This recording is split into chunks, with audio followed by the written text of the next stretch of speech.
Friends, welcome to our YouTube channel IEZ solutions.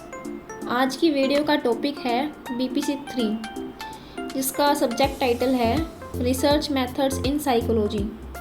जैसा कि हमको टाइटल से क्लियर हो रहा है, रिसर्च मेथड्स जो होते हैं साइकोलॉजी में, हर चीज़ का ना एक रिसर्च होती है हर चीज़ पे, तो उसके जो मेथड्स हैं वो हम इसमें डिस्कस करने वाले हैं और इसी की एग्ज़ाम प्रिपरेशन वीडियो है ये। स्टार्ट करते हैं फर्स्ट क्वेश्चन से। फर्स्ट क्वेश्चन है इसका, describe the case study research method, discuss the steps designing case study. इसमें इन्होंने पूछा गया है कि केस स्टडी क्या है और साथ में उसके स्टेप्स क्या हैं जो हम डिज़ाइन करते हैं केस स्टडी। तो let's discuss this. Case study की डेफिनेशन देख लेते हैं। इसमें जो इस पूरी वीडियो में मैं इंपॉर्टेंट क्वेश्चन ही डिस्कस करूँगी, जो मेनली जिनके चांसेस हैं 70 to 80% की वो एग्ज़ाम में आएंगे। Case study method is an in-depth study of a particular situation or a subject at different time periods, etc. It can also refer to study of a small group of person और events in regard to analysing the same in depth. इसमें यही है, किसी चीज़ के बारे में या तो किसी सिचुएशन के बारे में या फिर किसी सब्जेक्ट यानी किसी चीज़ के बारे में डेप्थ में स्टडी करना, गहराई में उसके बारे में स्टडी करना, उसी को केस स्टडी बोलते हैं। और ये रियल लाइफ से रिलेटेड भी होता है, या फिर चाहे कोई चीज़ हो या फिर कोई भी सिचुएशन हो, तो ये हर केस में काम आता है। इसलिए केस स्टडी बोला जाता है किसी चीज़ की गहराई में स्टडी करना। It can also refer to study of a small group of persons or events in regard to analyzing the same in depth। तो इसका मतलब यही है कि ये ज़रूरी नहीं कि किसी चीज़ के ऊपर ही स्टडी हो या फिर कोई हो, स्मॉल ग्रुप ऑफ पर्सन्स भी हो सकता है, कोई इवेंट के रिगार्डिंग भी हो सकता है, उनको गहराई में जानना। It is a method used to narrow down a very broad field of research into one easily researchable topic। The case study looks intensely at an individual or small participant pool and draws conclusions only about the participant or group and only in that specific content। जो भी हम content उठाते हैं case study के लिए, तो ये क्या है, चाहे वो कोई इंडिविजुअल हो या फिर कोई स्मॉल पार्टिसिपेंट हो, तो उनका एक कंक्लूज़न लेके आता है। अब हर चीज़ का कोई ना कोई रिज़ल्ट होता है, कोई ना कोई उसका एनालाइज हम जब करते हैं तो कुछ ना कुछ उसका रिज़ल्ट निकल के आता है। तो केस स्टडी भी एक वही है जिससे एक प्रॉपर कुछ कंक्लूज़न निकल के आए। Case studies are complex because they generally involve multiple sources of data. ये कोई सिंपल स्ट्रक्चर नहीं है, केस स्टडी एक कम्प्लेक्स है। कम्प्लेक्स मीन्स इसके अंदर मल्टी टास्क होते हैं, मल्टीपल सोर्सेज ऑफ डेटा होते हैं, उसके अंदर उनकी मल्टी टास्किंग होती है, अलग अलग इनका स्टेप रहता है, तो इसलिए ये कम्प्लेक्स स्ट्रक्चर है। For instance, they include multiple cases with in a study and produce large amounts of data for analysis. जब भी हम किसी चीज़ की केस स्टडी करते हैं तो मल्टीपल उसके अंदर स्टेप्स होते हैं, मल्टीपल टास्क होते हैं जो हम करते हैं, जिसके बेसिस पे हम कोई एनालिसिस निकालते हैं। Case study research excels at bringing us to an understanding of a complex issue or object and can extend experience or add strength to what is already known through previous research. Case studies emphasize detailed contextual analysis of a limited number of events or conditions and their relationship. Researcher Robert K. Yin defines the case study research method as an empirical inquiry that investigates a contemporary phenomena within its real life context, and when the boundaries between phenomena and context are not clearly evident, and in which multiple sources of evidence are used। इसमें ये बोला गया है, जो भी योबर्ट के हैं researcher हैं, इन्होंने केस स्टडी को क्या बताया है कि ये रियल लाइफ बेस्ड है। इसमें ये नहीं है कि मतलब अलग अलग चेंजेस होते रहते हैं, तो वो रियल लाइफ से ही रिलेटेड होता है, उसमें ही हम केस उठाते हैं। और इसमें सिंपली ये नहीं है कि हमने किसी भी चीज़ का कुछ भी उठा के केस स्टडी कर लिया है। ये एक एविडेंस, एक प्रूफ के तौर पे होता है। एविडेंस के साथ मतलब हर चीज़ की गहराई में नॉलेज होती है, तो प्रॉपरली पूरे एविडेंस के साथ जिसे हम करते हैं मल्टीपल टास्किंग के साथ, वो होती है case study. Use of case study method, इसमें देख लेते हैं क्या क्या हैं। Researchers from many disciplines use the case study method for varied purpose, to build upon theory, to produce new theory, to dispute और challenge theory, to explain a situation, to provide a basis to apply solutions to situations, to explore or to describe an object or phenomenon. The advantages of the case study method are its applicability to real life, contemporary human situations and its public accessibility through written reports. Then सबसे last है case study results relate directly to the common readers everyday experience and facilitate and understanding of complex real life situations. तो ये सब इसमें दिया गया है कि कोई भी सिचुएशन है उसको लेते हैं तो उसको प्रॉपरली एक्सप्लेन करना होता है, उनको सॉल्यूशन प्रोवाइड करना होता है। कोई भी ऑब्जेक्ट, कोई भी अगर हम किसी चीज़ का कुछ भी वो निकाल रहे हैं सिचुएशंस का, या फिर किसी भी स्मॉल ग्रुप ऑफ पीपल का कोई भी केस स्टडी निकाल रहे हैं तो एक प्रोवाइड करना होता है बेसिस, और हम चीज़ों को एक्सप्लोर करते हैं केस स्टडी के थ्रू। एक्सप्लोरिंग इसमें मेन पार्ट है। अब हम किसी भी चीज़ के बारे में अगर रिसर्च करते हैं तो उसके बाद एक्सप्लोर करना किसे कहते हैं? किसी भी चीज़ के बारे में जानना, उसका मतलब बिहेवियर कैसा है, उसको स्टडी करना अच्छे से, तो ये सब हम इसके अंदर करते हैं। ये तो था इसका डेफिनेशन वाला पार्ट। अब इस क्वेश्चन का जो सेकंड पार्ट है स्टेप्स, वो भी हम इसमें जान लेते हैं। केस स्टडी के अगर स्टेप्स की हम बात करें तो फर्स्ट जो है वो है determine and define the research questions. The first step in case study research is to establish a firm research focus to which the researcher can refer over the course of study of a complex phenomena or object. The researcher establishes the focus of the study by forming questions about the situation or problem to be studied and determining a purpose for a study. इसमें क्या होता है कि हम कोई भी research questions इसमें analyse करते हैं, वो किसी भी कम्प्लेक्स रिसर्च से रिलेटेड होते हैं। अब हम किसी भी चीज़ की केस स्टडी कर रहे हैं तो इसमें क्वेश्चंस होते हैं रिसर्च के। The researcher establish the focus of the study by forming questions about the situation or problem to be studied and determining a purpose for the study. इसमें क्वेश्चन आस्क किए जाते हैं कि उसका पर्पस क्या है कोई भी स्टडी का। The research object in a case study is often a program, an entity, a person or a group of people. Each object is likely to intricately connected to political, social, historical and personal issues, providing the ranging possibilities for questions and adding complexity to the case study. जैसा कि इसमें आपको पहले भी बताया गया है, ये किसी ऑब्जेक्ट, किसी ग्रुप ऑफ पर्सन और कोई पर्सनल इश्यूज़ वगैरह जो भी होते हैं उससे रिलेटेड होता है।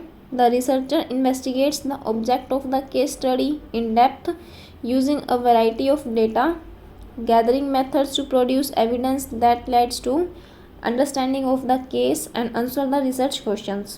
जो भी हम क्वेश्चन सेट करते हैं उनका जो एक प्रॉपर आंसर होता है, प्रॉपर सॉल्यूशन करना होता है विद प्रूफ के साथ। एक ट्रू जो हम जिसको मान के चलते हैं कि हम ना मतलब सिंपली कोई भी किसी भी चीज़ की मान लो केस स्टडी कर रहे हैं तो एक ट्रूथ होता है, एक एविडेंस होता है, एक प्रूफ के तौर पे ही हम वो करते हैं। इसमें ये नहीं है कि हम खुद से कुछ भी परसेप्शन बना लें और उसके बेसिस पे स्टडी कर रहे हैं, फिर उसके बेसिस पे क्वेश्चन सॉल्व कर रहे हैं। Case study research generally answers one और more questions which begin with how और why. The questions are targeted to a limited number of events और conditions and their inter relationships. जो भी case study से related questions होते हैं तो वो स्टार्ट इन्हीं चीज़ों से। ऑब्वियस है जो भी कोई क्वेश्चन होगा तो वो हाउ और वाई से स्टार्ट होगा कि किसी भी चीज़ को लेके हम केस स्टडी कर रहे हैं, वाई या फिर हाउ, जो भी उससे रिलेटेड क्वेश्चंस होते हैं। To assist in targeting and formulating the questions, researcher conduct a literature review.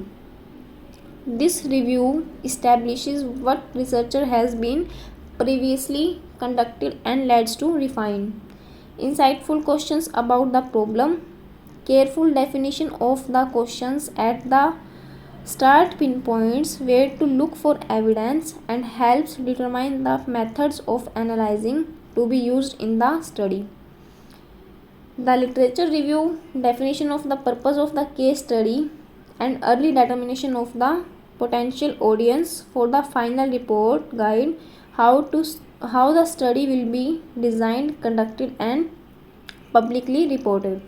जो भी क्वेश्चंस होते हैं केस स्टडी से रिलेटेड, उनको उससे पहले एक लिटरेचर रिव्यू होता है, वो खुद बनाते हैं, जिसमें मतलब हर चीज़ का एक प्रॉपरली मेंशन किया होता है। तो उसी के बारे में जब तक फाइनल रिपोर्ट तक हम पहुंचते हैं, उससे पहले हम ये सब करते हैं, लिटरेचर रिव्यू बनाना, उसको प्रॉपरली देखना, उसका रिव्यू करना, ठीक है। देन फिर उसको पब्लिक करते हैं, पब्लिकली उसको फाइनलाइज कर देते हैं। Second, select the cases and determine data gathering and analysis techniques. इसके अंदर हम केसेस को सिलेक्ट करते हैं और डेटा गैदरिंग जो है उनकी मतलब एनालिसिंग टेक्निक्स भी देखते हैं कि हमने क्या क्या किस तरह से करना है, ठीक है, वो सब इसके अंदर आ जाता है। During the design phase of case study, the researcher determines what approach to use in selecting single और multiple real life cases to examine in depth and which instruments and data gathering approaches to use. When using multiple cases, each case is treated as a single case। जब भी हम किसी multiple cases को use कर रहे हैं, मतलब कि किसी भी मल्टीपल केस की हम स्टडी कर रहे हैं, तो हर एक केस को एक सिंगल केस प्रेफर किया जाता है, उसको एक ट्रीट किया जाता है। वो उसका रीज़न ये है, वैसे तो मल्टीपल हो गए हैं लेकिन उनको सिंगल सिंगल एनालाइज करते हैं। Each case's conclusion can then be used as information contributing to the whole study, but each case remains a single case। जब जैसे ही हम उनका कंक्लूज़न निकालते हैं सबका, तो उनकी मतलब उनके बेसिस पे हम एनालाइज करते हैं होल स्टडी, मतलब जितनी भी हमने की है, ठीक है। मान लो कोई मल्टीटास्किंग है, कोई मल्टीपल हमने केसेस उठाए हैं 4 to 5, फिर उनके कंक्लूज़न पे आएंगे, उसके बाद एक फ़ाइनल हम कंक्लूज़न निकालेंगे तीनों चारों पाँचों को कलेक्ट करके। Exemplary case studies carefully select cases and carefully examine the choices available from among many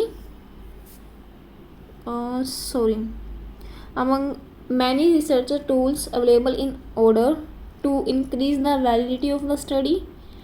Careful discrimination at the point of selection also helps erect boundaries around the case। तो इसमें mainly यही सब mention किया गया है। इसको जल्दी से जल्दी कवर करते हुए नेक्स्ट स्टेप की तरफ चलते हैं। A key strength of the case study method involves using multiple sources and techniques in the data gathering process. The researcher also determines in advance what evidence to gather and what analysis techniques to use with the data to answer the research question. जब भी कोई research question हम set कर लेते हैं, तो उसके लिए हमको ये भी एनालाइज करना पड़ता है कि हम कौन से उसके अंदर टूल्स यूज़ कर रहे हैं, कौन सी टेक्निक्स यूज़ कर रहे हैं, जिसके बेसिस पे हम कोई कंक्लूज़न निकाल रहे हैं। Data gathered is normally largely qualitative, but it may be also be quantitative. Tools to collect data can include surveys, interviews, documentation review, observation and even the collection of physical artefacts. अब इसमें कहने का मतलब ये है कि इसके अंदर हर चीज़ आ जाती है। हम सर्वे भी करते हैं, मान लो हमने कोई भी टॉपिक देख लिया है, कोई भी टॉपिक चूज़ कर लिया है, तो उसके बेसिस पे हम फील्ड में जाके सर्वे भी करेंगे, ठीक है। उसके बाद इंटरव्यूज़ करेंगे, उसके बारे में नॉलेज जो भी होगी वो कलेक्ट करेंगे, डॉक्यूमेंटेशन रिव्यू होगा प्रॉपरली, ऑब्जर्वेशन भी करेंगे उसकी, लास्ट में फिर क्या करते हैं, कलेक्शन करते हैं फिजिकल जो भी होता है। तो इसमें मेनली यही है कि कौन सी हम टेक्निक्स यूज़ करते हैं, कौन सी टूल्स हम यूज़ करते हैं कोई भी सर्वे, कोई भी केस स्टडी के लिए। Prepare to collect the data, इसका थर्ड स्टेप है। The case study method is such that on a single case large amount of data may be collected and the possibility of the researcher losing sight of the original research theme topic is very likely. Hence, as soon as data is obtained, the researcher must systematically organize the same. Advanced preparation exists in handling large amounts of data in documented and systematic fashion. Researchers prepare databases to assist with categorizing, sorting, storing and retrieving data for analysis. जब भी अब हम कोई data collect तो कर लेते हैं, अब जैसे मान लो कोई भी सर्वे किया, सर्वे के थ्रू, इंटरव्यू के थ्रू, या फिर जो भी हमको ऑब्जर्वेशंस, जो भी हमको इन्फॉर्मेशन मिलती हैं उसकी बेसिस पे हमने डेटा कलेक्ट तो कर लिया, लेकिन उसको प्रिपेयर कैसे करना है, उसकी सॉर्टिंग कैसे करनी है, वो सब हम इस स्टेप में सीखेंगे। और उसको स्टोर कैसे करना है। अब कोई भी डेटा है, मान लो किसी के लिए हमको बोला जाए कि आप इसकी केस स्टडी करो, तो उसको कलेक्ट करने के बाद हम प्रॉपर्ली स्टोर करेंगे, उसकी फाइलिंग करेंगे, उसको अरेंज करेंगे डेटा को।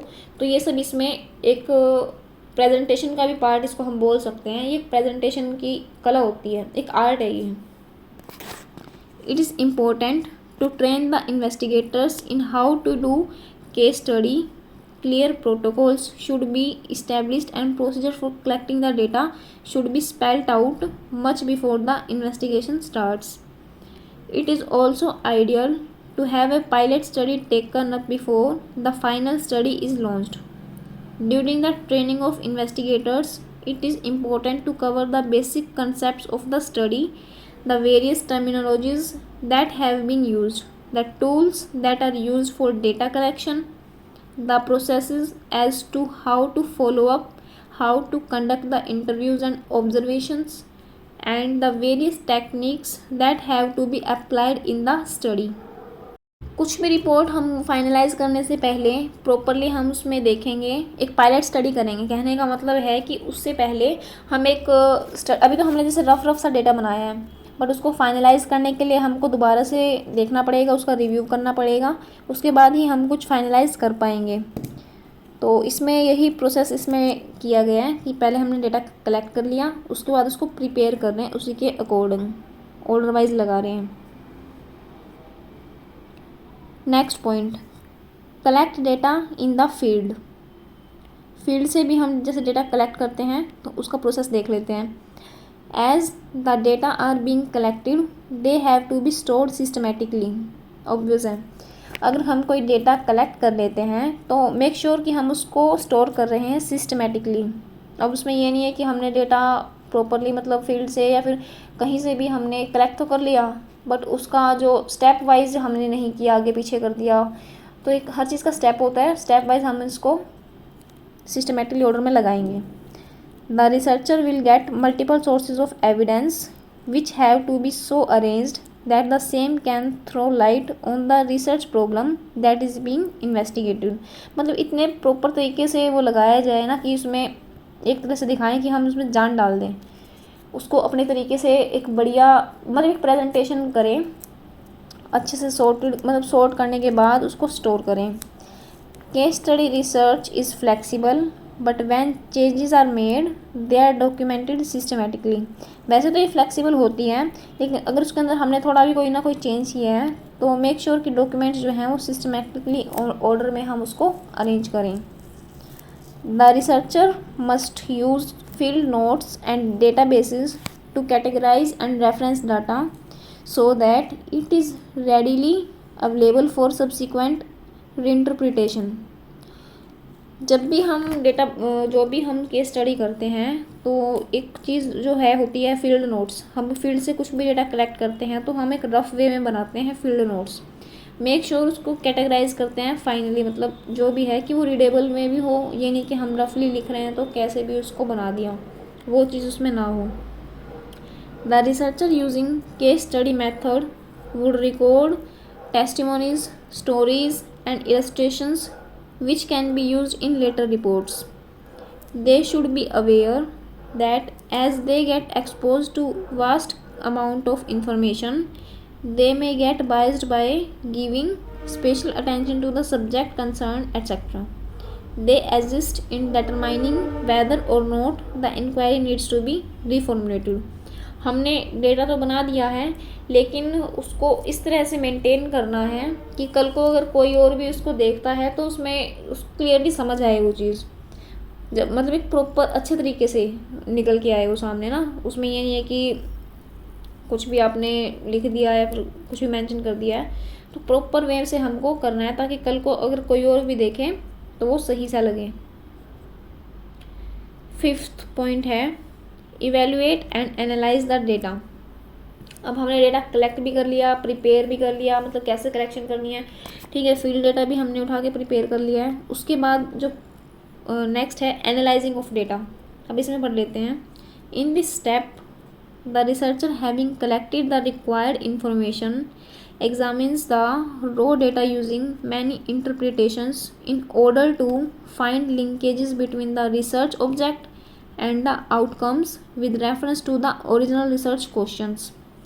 जो भी हमने रिसर्च की है उसके बेसिस पे हमने ये देखना है कि हमने क्वेश्चंस वगैरह जो भी सेट किए हैं उसके अकॉर्डिंग जो हमने पुराने वाला जो किया है वो नए वाले से लिंक कर रहा है। लाइक हमने स्टेप बांटे थे, मान लो मल्टीपल हमने स्टेप्स लिए हैं, उसमें मल्टीपल टास्किंग्स की है, लेकिन हमने उसको पहले क्या बोला था कि सिंगल करेंगे।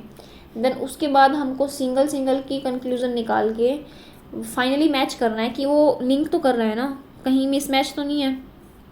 Through out the evaluation and analysis process the researcher remains open to new opportunities and insights. The case study method with its use of multiple data collection methods and analysis techniques provides researchers opportunities to triangulate data in order to strengthen the research findings and conclusions. Case study method facilitates sorting the data in many different ways and thus help create new insights into the research problem. Researchers categorize, tabulate, and recombine data to address the initial prepositions। कोई भी data है, चाहे वो tabular form में है या फिर जिस भी फॉर्म में है, रिसर्चर्स क्या करते हैं उसको कैटेगराइज करते हैं और दोबारा से रीअरेंज करते हैं या फिर रिकम्बाइन करते हैं, जिसको हम कह सकते हैं। They may conduct cross checks of facts and discrepancies and add to the richness of the findings. अब जैसे मान लो कोई भी स्टेप वाइज उन्होंने लगाया है, एनालिसिस में हम क्या करेंगे, एक फाइनल टच देंगे अपनी रिसर्च को, अपनी केस स्टडी को। अब डिस्क्रिपेंसी मतलब कोई भी अगर कमी है या फिर कुछ भी कोई गैप रह गया है तो उसको हम क्रॉस चेक करेंगे। कोई मिसमैच रह गया या फिर कुछ स्टेप जो है आगे पीछे हो गए हैं तो उसकी डिस्क्रिपेंसी जो है वो हम चेक करेंगे इसमें। The field notes and the various observations made and recorded in notes come handy to interpret the data in a more appropriate manner and analyze the problem in depth. They place their data in the following manner। अब इसमें इसके steps देख लेते हैं कैसे उसको handle करते हैं, कैसे उसको क्रैक करते हैं।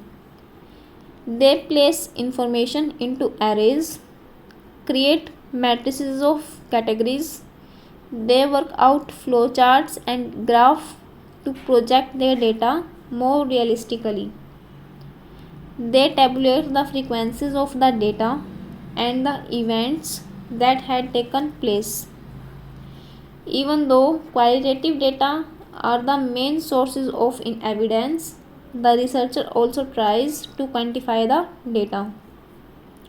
Another technique, the cross-case search for patterns, keep investigators from reaching premature conclusions by requiring that investigators look at the data in many different ways. 7th है cross case analysis divides the data by type across all cases investigated. One researcher then examines the data of that type thoroughly. When a pattern from one data type is corroborated by the evidence from another, the finding is stronger. When evidence conflicts, deeper probing of the differences is necessary to identify the causes or source of conflict. Last one. In all cases, the researcher treats the evidence fairly to produce analytic conclusions answering the original how and why research questions। जब भी हम data analyse करके रख लेते हैं तो उसमें हमने फाइनल जो है, मैंने जैसे आपको ऑलरेडी बताया है कि फाइनल टच देना होता है। उसमें हमने जो भी क्वेश्चन आस्क किए हैं, जो खुद से जो भी क्वेश्चंस प्रिपेयर किए हैं, उनका आंसर एक प्रॉपर मैनर में हो, प्रॉपर वे में हो, एविडेंस के साथ हो। How and why research questions, तो इसमें यही मेंशन किया गया है।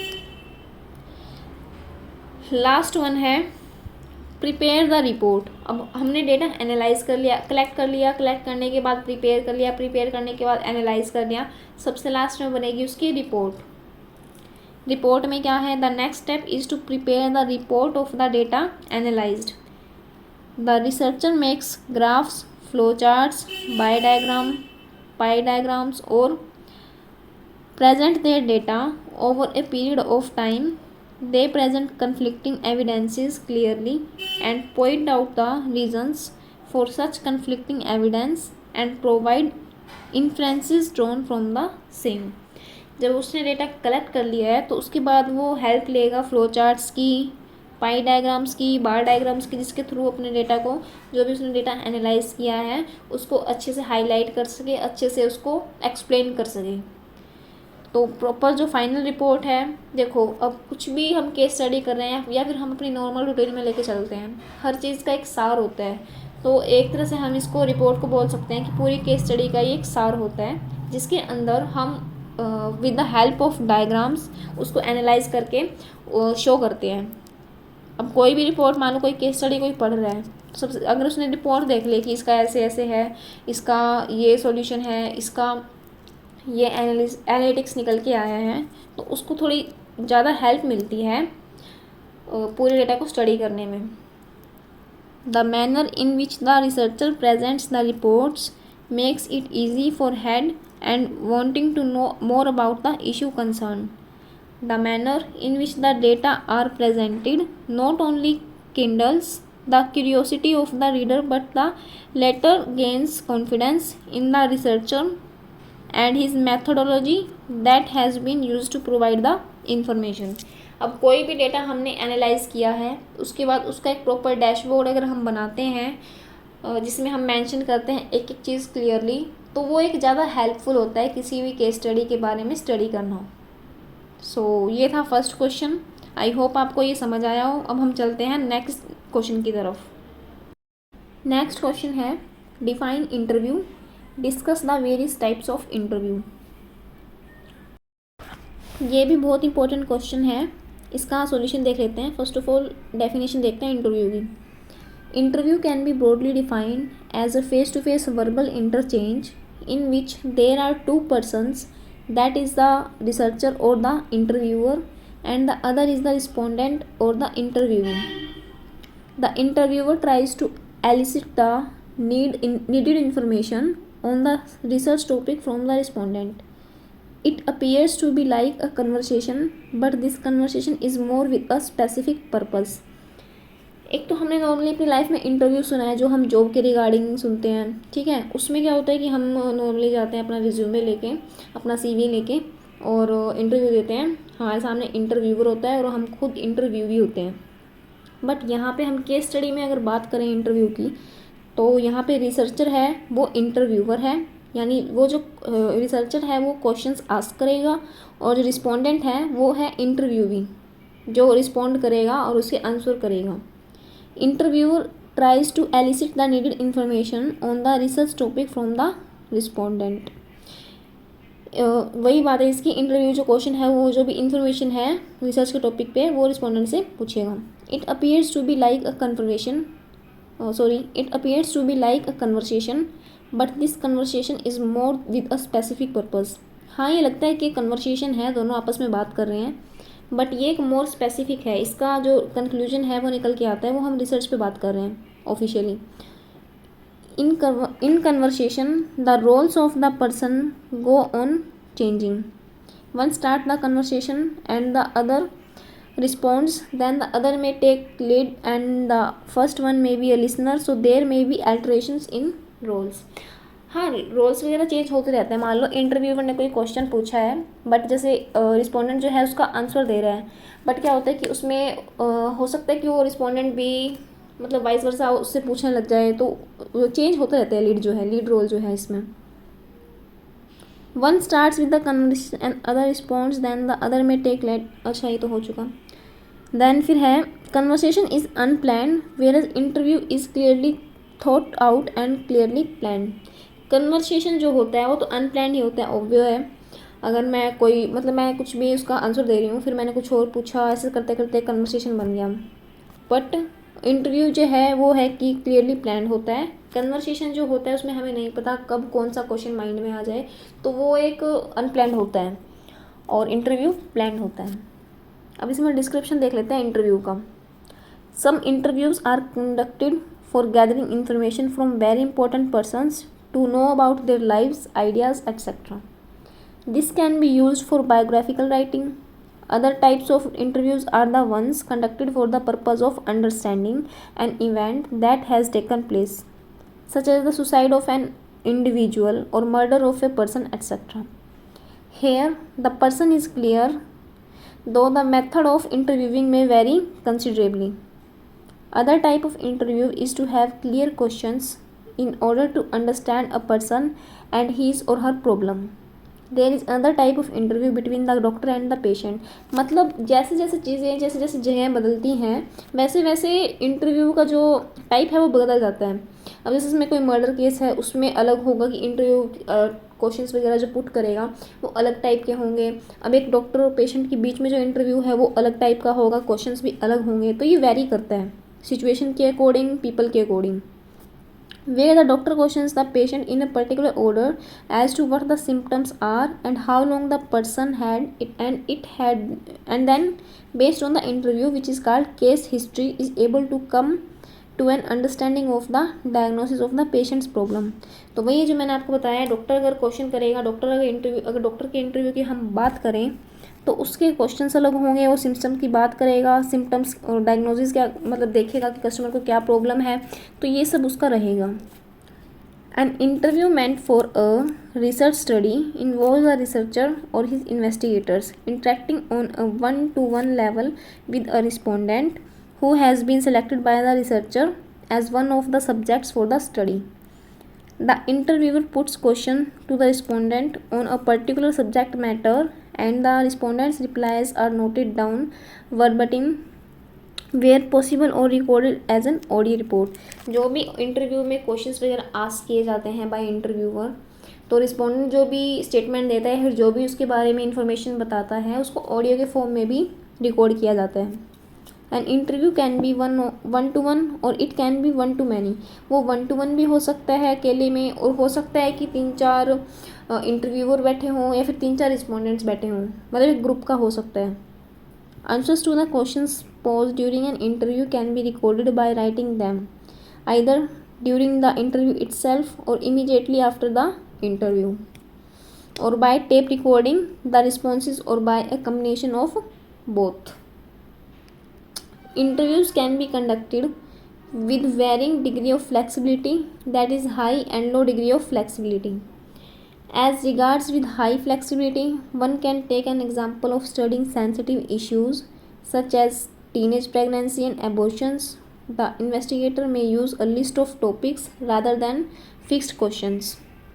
These may include how teenagers starting sexual intercourse, the responsibility girls and their partners take to prevent pregnancy, if at all, and the actions they take in the event of unwanted pregnancies, etc. The investigator should have an additional list of topics ready when the respondent falls silent. Example, when asked about abortion method used, who made the decision and who paid। तो मतलब ये इसमें ना एक example दिया गया है कि इंटरव्यूअर जो है वो क्वेश्चंस जब पुट करता है, तो मे भी हो सकता है रिस्पोंडेंट जो है कई बार साइलेंट हो जाता है, तो वो प्रिपेयर करके चलता है क्वेश्चंस, ताकि उस हिसाब से वो क्वेश्चंस पुट कर सके। The sequence of topic should be determined by the flow of discussion. It is often possible to come back to a topic discussed earlier in later stage of the interview। Sequence उसके according ही चलता है, एक ना flow बन जाता है कि बात करते करते जो भी हम डिस्कशन, जो भी हम कन्वर्सेशन करते हैं, वो करते करते एक फ्लो बन जाता है। तो उसी की यहाँ पे बात हो रही है। ये तो था हमारा डेफिनेशन, जो कि हमारे नॉर्मल लाइफ के इंटरव्यू से अलग है। यहाँ पे हमारी जो बात हो रही है वो हम रिसर्च पे इंटरव्यू कर रहे हैं, जो हमारी केस स्टडी है उसके बारे में इंटरव्यू कर रहे हैं। हम नॉर्मल जो इंटरव्यू देने जाते हैं उसमें इंटरव्यूअर और इंटरव्यूवी होता है, ठीक है। और अगर हम इस इंटरव्यू की बात करें तो यहाँ पे रिसर्चर है, जो इंटरव्यूअर है वो एक रिसर्चर है जो रिसर्च कर रहा है, और इंटरव्यूवी जो है यहाँ पे वो रिस्पोंडेंट है। फ्रेंड्स, अब हम यहाँ पे बात करते हैं टाइप्स ऑफ इंटरव्यूज़ की। इंटरव्यूज़ के कितने टाइप्स होते हैं? The interviews are of many types, as for instance informal conversational type. Second है जनरल इंटरव्यू गाइड। थर्ड है standardised open ended interview. Fourth है closed fixed response. Informal conversation type interviews वो क्या होते हैं? फॉर्मल और इनफॉर्मल, इसके लिए तो हमको ऑलरेडी पता ही होगा कि फॉर्मल टाइप के भी होते हैं और इनफॉर्मल भी होते हैं। इसमें अब थोड़ा सा इसको थोड़ा ब्रीफली देख लेते हैं। In the formal conversational interview, as is implied, the respondents are identified and are involved in a pleasant conversation. This conversation is with a specific research purpose that has been already determined. In the pleasant conversation, the interviewer talks in journal, gets acquainted with respondents, after which the purpose of the research study is put across to the respondents and they are told what is expected of this study and how important the respondent and his responses are for the research. Thus, from a journal approach, the researcher moves on the specific purpose. Interview की type की बात करते हैं। Journal interview guide, इसमें क्या होता है? In this every effort is put in to ensure that no important points are left out and the manner in which the questions should be asked and the sequences are kept up. This journal interview guide also helps in conducting the interview to get information from all the respondents on all the items that have to be covered. The interview guide thus provides the needed focus to the conversational approach and at the same time gives enough freedom to the interviewer and the respondent. इसमें normally हमें बताया गया है कि जो भी important points वगैरह होते हैं उनको एक प्रॉपर मैनर में, एक प्रॉपर सीक्वेंस में रखते हैं और ये जो है इसमें थोड़ी फ्रीडम होती है बिकॉज ये गाइड की तरह है। मतलब इसमें नॉर्मली एक कन्वर्जेशन होता है जिसमें वो आपस में बात करते हैं, तो इसमें थोड़ी सी फ्रीडम होती है, फ्री होते हैं वो क्वेश्चन आंसर करने के लिए। Second, standardised open ended interview. This type of interviews gives the considerable scope for the respondent to answer fairly in detail his own ideas and opinions on the particular topic instead of answering और tick marking the answers only. इसमें क्या होता है कि जो भी respondents होते हैं वो अपना आंसर फेयरली देंगे, एक प्रॉपर तरीके से देंगे, बजाय अपना क्वेश्चन को टिक मार्क करने के लिए अपने आंसर को या फिर उसकी मतलब एक अलग से नोट बनाने के लिए। These open ended questions are also uniformly put to all the respondents selected for the study. Third है क्लोज्ड या फिक्स्ड रिस्पॉन्स इंटरव्यू। अब ऊपर जो था वो ओपन एंडेड था जिसमें वो ओपनली पूछते हैं और अपने आइडियाज़ वगैरह जो है उसको, ओपिनियंस को फेयरली आंसर करते हैं। ये है क्लोज्ड फिक्स्ड रिस्पॉन्स इंटरव्यू। इसमें क्या होता है ये भी देख लेते हैं। In this the answers are provided to all the questions and the respondents are required to select from within them that response which is most applicable to them. Thus all respondents will choose answers from amongst the same set of alternatives. इसमें क्या होता है कि उनको options दे दिए जाते हैं, उनको आंसर्स प्रोवाइड कर दिए जाते हैं, उनको उन्हीं में से पिक करना होता है प्रॉपर सही तरीके के आंसर को। This format is useful where the questions could have clear cut answers and they can be categorised meaningfully into 7 to 10 categories or less, and the respondents expect a few would find with their answers within those categories and tick mark the same. Such responses are easy to score code and analyze as compared to the responses obtained in the open-ended interview. This is so because the responses in the open-ended questions may be so many that the researcher will have to scrutinize all the responses and categorize them after the entire data have been collected.